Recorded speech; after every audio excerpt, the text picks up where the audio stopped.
దేవర్షి గణసంఘాత స్తూయమానాత్మ వైభవ. ఇప్పుడు అమ్మవారి యొక్క వైభవానికి సంబంధించినటువంటి ప్రకాశంలోకి వస్తున్నారు. ఎప్పుడు చేసినటువంటి స్తోత్రం?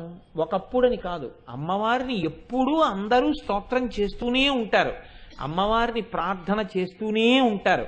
నిన్నటి రోజునే మీకు నేను ఈ విషయం చెప్పాను. ప్రార్థన అసలు ఎందుకు చేయాలండి అని అడుగుతుంటారు కొంతమంది ధూర్తులు. ప్రార్థన ఎందుకండి, పూజ ఎందుకండి అంటుంటారు. ఒక్కటే కారణం. మీరు చూడండి, మీకు పాపము ఉన్నది, పుణ్యము ఉన్నది. పాపమునకు ఫలితం ఎవడిస్తున్నాడో పుణ్యానికి ఫలితం కూడా వాడే ఇస్తున్నాడు అని నిన్నటి రోజున మీకు నేను చెప్పాను. వాడు పుణ్యానికి ఫలితం మీకు ఎలా ఇస్తున్నాడో పాపానికి ఫలితం కూడా అలా ఇచ్చేస్తాడు. ఇచ్చేసే ముందు మీరు ప్రార్థన అన్నది చెయ్యకపోతే వాడు మీ మీద దయ చూపించవలసిన అవసరం ఉండదు. వాడిలో ఉన్న మాతృత్వం మేల్కొనదు. వాడిలో ఉన్న అమ్మతనాన్ని మేల్కొలిపితే మీకు పడవలసినంత శిక్ష పడకుండా ఏడవకుండా వాడు కాపాడతాడు. అది జరగాలి అంటే ప్రార్థన చేసి తీరాలి.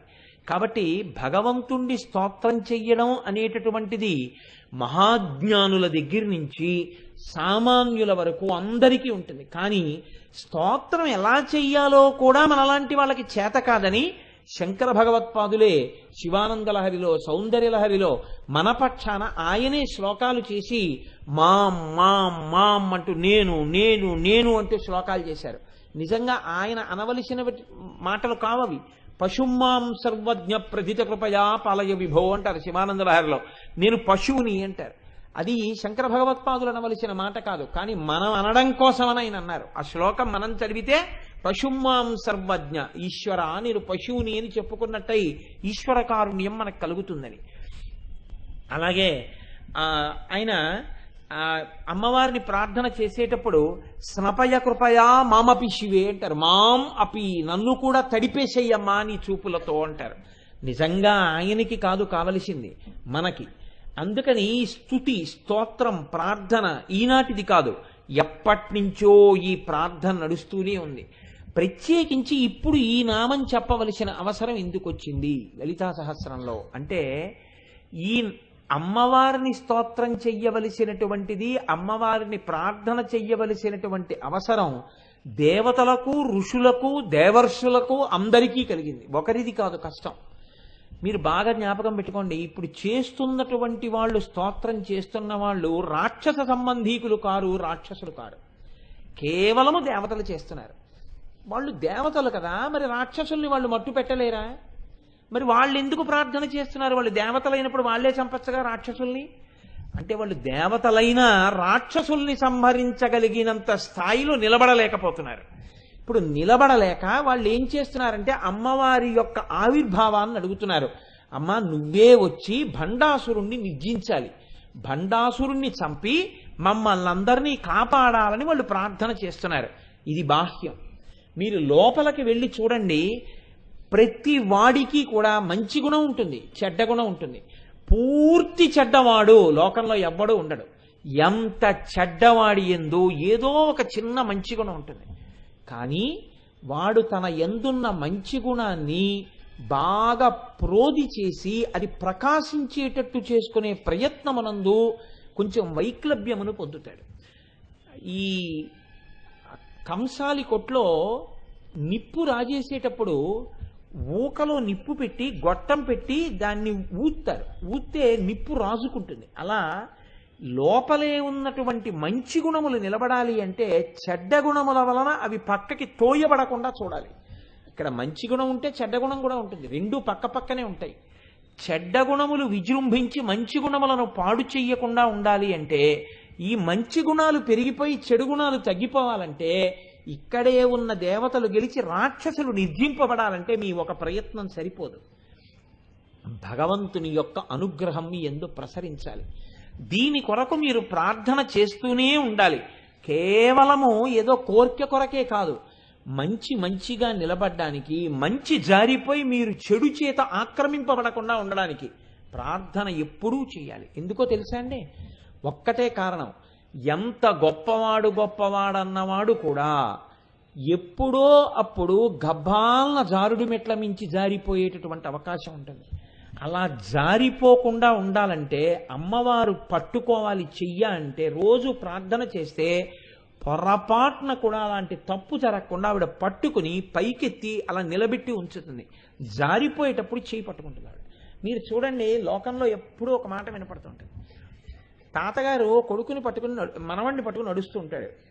నడుస్తుంటే మనవడు ఏం చేస్తాడంటే కాసేపటికి ఇలా ఇలా అని ఆ తాతగారి చెయ్యి విడిపించేసుకుంటాడు. విడిపించేసుకుని తాత నీ పట్టుకుంటానంటాడు. పట్టుకోమంటాడు తాతగారు. ఒక 2 నిమిషాలు ఆగిన తర్వాత అంటాడు, వదిలే నే పట్టుకుంటానంటాడు. అంటే మనవడు అంటాడు, ఎందుకు నేనే పట్టుకుంటాను నీ చెయ్యి అంటాడు. నిన్న మీకు నేను చెప్పాను, పాలల్లో నీళ్లు కలిస్తే నీళ్ళల్లో పాలు కలిసినట్టు కాదా అని. తాతగారి చెయ్యి మనవడు పట్టుకుంటే తాతగారు మనవడిని పట్టుకున్నట్టు కాదా? ఒక్కనాటికి కాదు. ఎందుకో తెలుసా అండి? తాతగారి చెయ్యి పట్టుకున్న మనవడు ఎదురు దెబ్బ తగిలి పడిపోతే ఆ దెబ్బ తగిలి పడిపోయేటప్పుడు ఆ కంగారులో చెయ్యి వదిలేస్తాడు. అదే తాతగారు మనవడి చెయ్యి పట్టుకుంటే వాడు పడిపోకుండా తాతగారు పట్టుకుని ఉంచుతారు. తాతగారు వీడి చెయ్యి పట్టుకోవాలి తప్ప మనవడు తాతగారి చెయ్యి పట్టుకుంటే ఉపయోగం ఉండదు. మరి ఎందుకు తాతగారు అప్పుడప్పుడు వదవాలంటే అలా పట్టుకుని నడిపిస్తూ ఉండడంలో వాడి చెయ్యి నిప్పెట్టిందేమో అని కాసేపు వదిలి మళ్ళీ పట్టుకుంటూ ఉండాలి తప్ప మనవడు తాతగారి చెయ్యి పట్టుకోకూడదు. తాతగారే మనవడి చెయ్యి పట్టుకోవాలి. భార్య భర్త చెయ్యి పట్టుకోవాలి. భర్త భార్య చెయ్యి పట్టుకుని నడిపించాలి. భర్త భార్య చెయ్యి పట్టుకుని నడిపించాలి. భార్య భర్త చెయ్యి పట్టుకుని నడిపించడం అంటే అంత బాగుండదేమో. కాబట్టి దేవర్షిగణ సంఘాత స్తూయమానాత్మ వైభవ, ఈయన వయస్సులో కూడా పెద్దవాడు కాబట్టి అలా నడిపించగలిగిన దక్షత కలవాడై ఉండాలి అన్నది నా ఉద్దేశ్యం అంతే. కాదు, ఈ నామంలో ఒక రహస్యం ఉంది.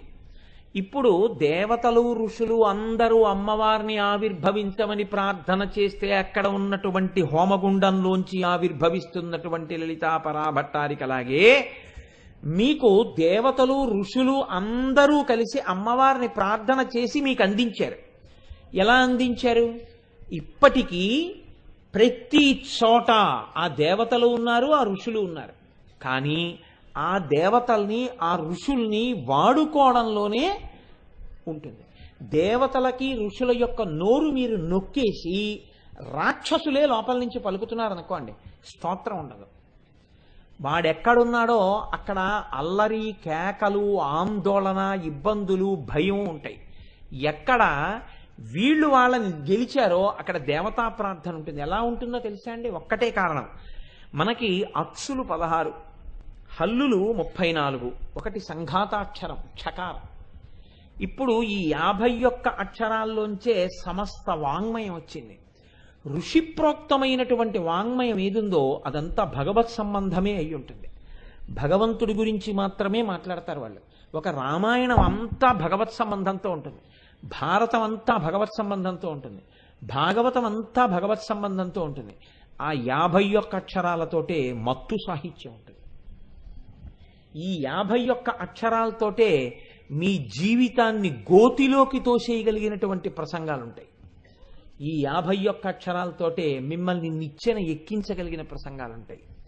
ఈ 51 అక్షరాలతోటే మీ జీవితానికి దిశానిర్దేశకత్వం చేయగలిగిన స్తోత్రం ఉంటుంది. ఈ 51 అక్షరాలతోటే మీ జీవితాన్ని ప్రమాదపుటంచుల్లోకి తోసేసుకునే మాటలుంటాయి.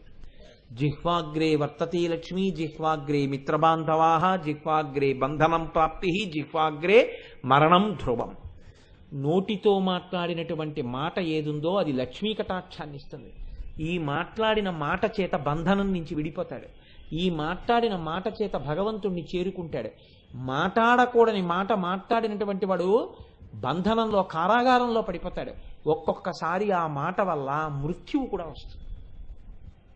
అంత ప్రమాదం వస్తుంది. కాబట్టి మాటయే చాలా ముఖ్యమైనది. ఈ మాట అన్నప్పుడల్లా మీరు గుర్తుపెట్టుకోండి, అది అక్షరముల యొక్క కూడిక. అక్షరములే పలుకుతారు ఎవరు పలికినా. కానీ నోరు ఉంది కదా, నాలిక ఉంది కదా అని ఎప్పుడూ నోటి నుంచి అశ్లీలమైన పలుకులే వస్తున్నాయి అనుకోండి, వాడిలో ఉన్నవాడు రాక్షసులే. ఎప్పుడూ రాక్షసులే పలుకుతుంటారంటే ఆ ఉపాధి యందు దేవతలు ఋషులు లేరు, వాళ్ళ నోరు నొక్కేశారు. కాబట్టి అయిందానికి కాందానికి ఈ వేలే లేస్తుంది. ఎప్పుడూ నోట్లోంచి అనకూడని మాటలే వస్తాయి. నోట్లోంచి ఎప్పుడూ ప్రమాదకరమైన మాటలే వస్తాయి. అవతల వారిని బాధ పెట్టే మాటలే వస్తాయి.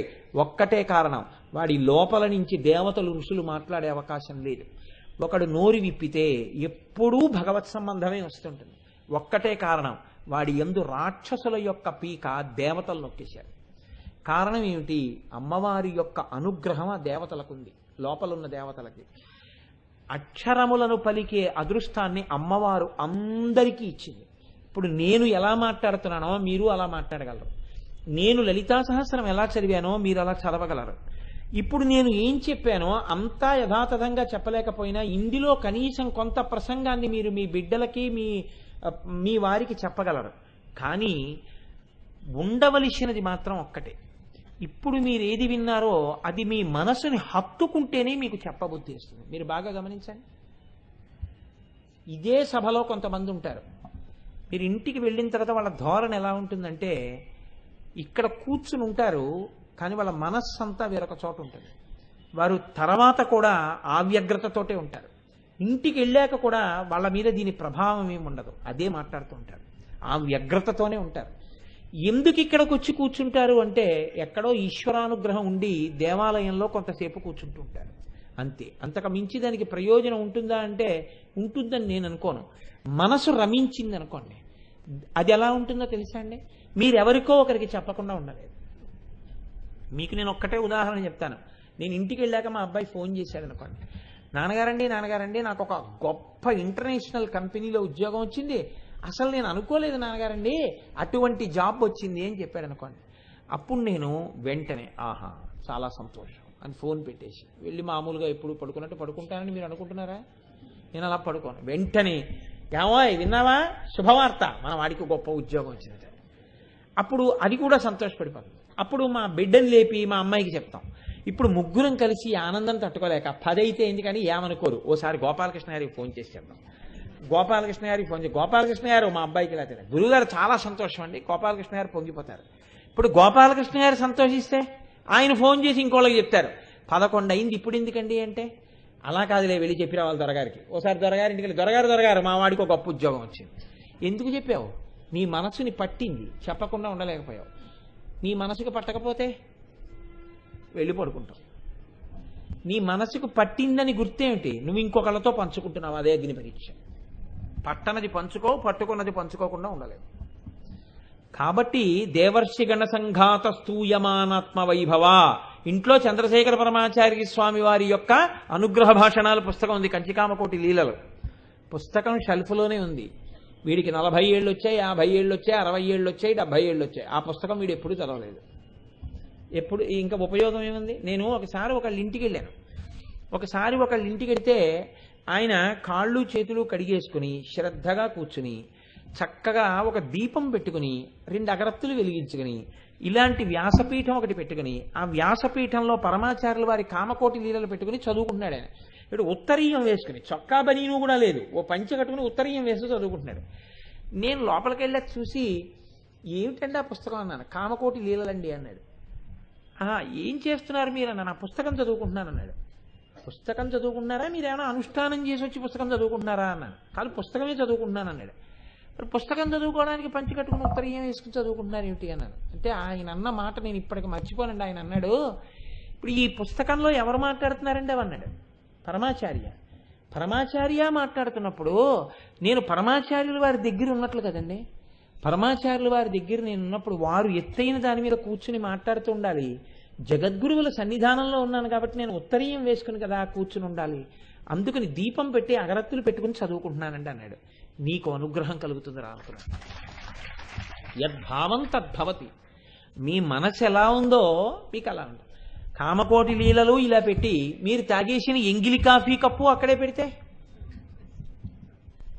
మీకు కామకోటి లీలలు పరమాచార్య ఉపయోగం ఏం లేదు. అందుకే కొంతమందికి కొన్ని ఇచ్చినందుకు ఏడవలసి వస్తుంది. అందుకే నేను ఒక్కనాటికి మాత్రం పుస్తకం మాత్రం ఎవరికి ఇవ్వను. ఎందుకు ఇవ్వనో తెలుసా అండి? ఇదే భయం నాకు. చదవమని ఇచ్చామో ఎక్కడ పెడతారో అని భయం నాకు. అందుకే పుస్తకం ఎవరికైనా ఇచ్చాను అంటే నేను బాగా పరిశీలనం చేసి వీళ్ళకి పుస్తకం ఇవ్వచ్చు అని నమ్మాకే పుస్తకం ఇచ్చానని గుర్తు. నా ప్రావిడెంట్ ఫండ్ రాసి ఇచ్చేయమంటే ఇచ్చేస్తాను, కానీ కామకోటి లీలల పుస్తకం మాత్రం నేను ఇవ్వను. ఆ కామకోటి లీలల పుస్తకం అలా పెడతాడు జాగ్రత్తగా. నడిచే దేవుడు పుస్తకం ఇస్తే అంత జాగ్రత్తగా పెడతాడని నాకు నమ్మకం ఉంటేనే ఇస్తా. ఆ గౌరవం లేనివాడికి కొన్ని ఒక్క నాటికి ఇవ్వకూడదు. మీ ఇంట్లో రామాయణం ఉంటే వాల్మీకి ఉన్నారండి, మీ ఇంట్లో భాగవతం ఉంటే వ్యాసుడు ఉన్నాడు, పోతన గారు ఉన్నారు. మీరెంత గౌరవిస్తున్నారన్నది తెలియాలి. మంచం మీద పుస్తకం ఉంటే ఇంకెందుకండి, అది దిక్కుమాలించదు. పుస్తకం అయిపోగానే షెల్ఫ్లో పెట్టేయాలంతే. చదవడం అయిపోగానే షెల్ఫ్లో పెట్టాలి. పుస్తకాన్ని పెడితే పీట వేసి పుస్తకం పెట్టిన పెద్దలు నాకు తెలుసు. పీట వేసి పెట్టుకుంటారు, పెట్టుకుని 2-3 పుస్తకాలు చదువుతుంటే 2 పుస్తకాలు పీట మీద పెట్టుకుని చదువుకుంటారు. మళ్ళీ ఇందులోంచి ఇంకోటి చదవవలసి వస్తే పీట మించి తీస్తారంటే పీట వేయకుండా కింద పెట్టరు అసలు పుస్తకాన్ని కింద పెట్టకూడదు. అంత పరమ పవిత్రమైనటువంటి స్థితి మనది. ఉపాసన అంటే అలా ఉంటుంది. కాబట్టి దేవర్షిగణ సంఘాత స్తూయమానాత్మ వైభవ, నీలోనే ఉన్నారు దేవతలు. నువ్వు ఎలా మాట్లాడుతున్నావు అక్షరాలు? ఒక్క మాట మాట్లాడితే ఎన్ని అశ్లీలమైన మాటలు నోటి వెంట ఎందుకు వస్తాయని మాటలు. అది అక్షర సంఘాతం. అమ్మవారు చూస్తోంది నువ్వు ఎలా మాట్లాడుతున్నావో, దేనికి ఉపయోగిస్తున్నావో చూస్తోంది ఆవిడ. వేరొక జన్మలో మాట్లాడే అవకాశం లేని జన్మిస్తే తెలుస్తుంది ఆ బాధ ఏమిటో. కాబట్టి అది నువ్వు గుర్తెరగడం దాని యొక్క ప్రయోజనం. ప్రతి అక్షరము అమ్మవారు స్మా. కాబట్టి 16 అచ్చులు దేవతల యొక్క గణాలు, 34 హల్లులు ఋషులు, ఒక్క సంఘాతాక్షరం చకారం అంత గొప్పది. ఈ 51 అక్షరాలు దేవతలు ఋషులై ఉన్నాయి. ఇందులో నువ్వు ఏ అక్షరాన్ని తప్పుగా ఉపయోగిస్తావు? నువ్వు కానీ ఉపయోగించావో ఒక్క అచ్చుని కానీ హల్లుని కానీ అలా ఉపయోగిస్తే నువ్వు ఒక ఋషిని కానీ దేవతని కానీ బాధ పెట్టిన పాపం నీ ఖాతాలో వేస్తారు. నువ్వు చేసే పావుగంట పూజ నేను రక్షిస్తున్నప్పుడు ఈ పాపాల ముందు. వాక్కు ఇవ్వడం ఎంత గొప్పదో వాక్కుని జాగ్రత్తగా మాట్లాడడం అంత గొప్పది, ఉపయోగించడం అంత గొప్పది. అందుకని వాక్కు విషయంలో జాగ్రత్తగా ఉండు అని అన్యాపదేశంగా చెప్పడం దేవర్షిగణ సంఘాత స్తూయమానాత్మ వైభవ. లలితా సహస్రనామం వ్యాఖ్యానం సిరీస్లో భాగంగా మరిన్ని నామాలకు అర్థాలు తెలుసుకోవడానికి ఇప్పుడే రుద్రంబజీ ఛానల్ను సబ్స్క్రైబ్ చేసుకొని బెల్ ఐకాన్ క్లిక్ చేయండి. సర్వేజన సుఖినో భవంతు.